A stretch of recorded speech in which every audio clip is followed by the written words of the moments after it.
وہ کیوں ایمان نہ لائیں گے جو مشاہدہ غیب کرتے ہیں؟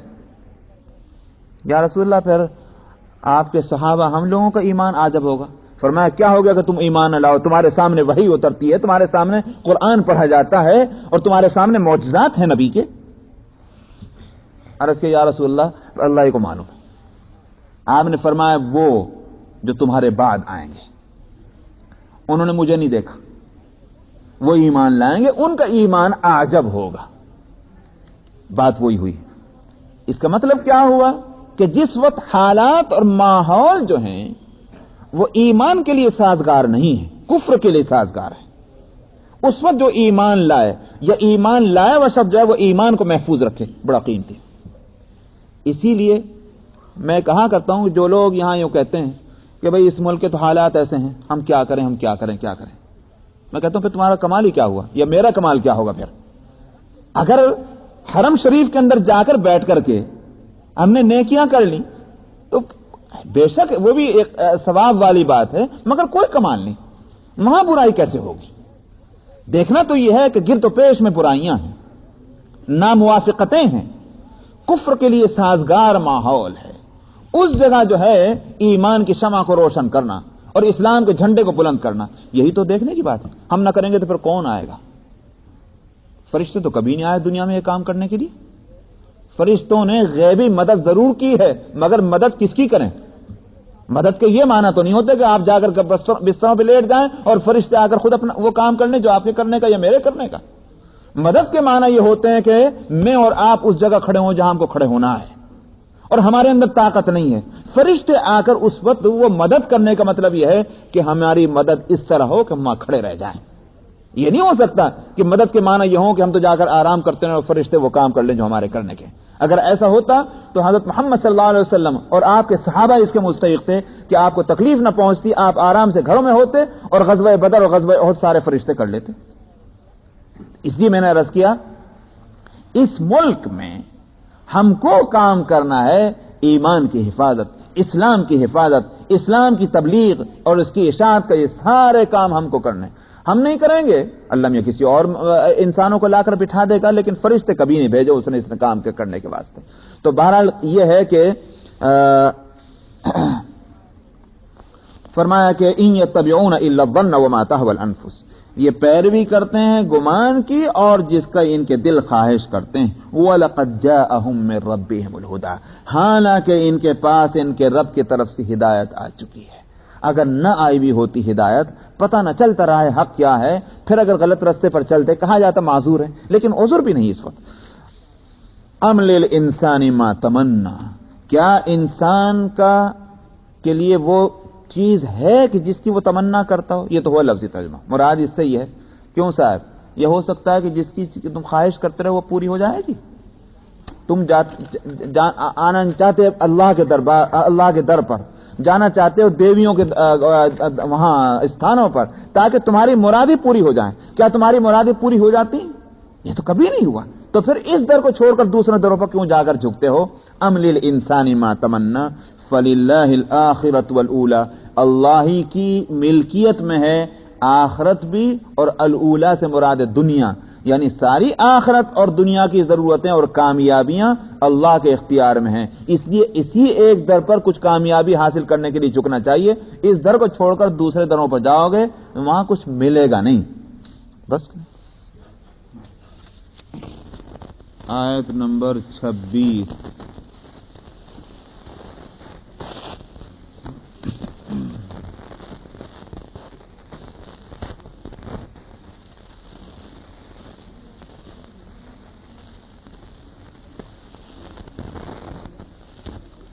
اعوذ باللہ من الشیطان الرجیم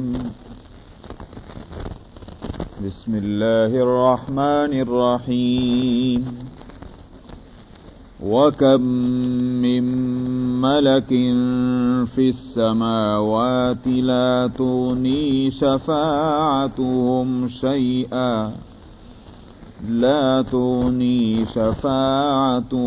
شَيْئًا إِلَّا مِن بَعْدِ أَن يَأْذَنَ اللَّهُ لِمَن يَشَاءُ وَيَرْضَىٰ۔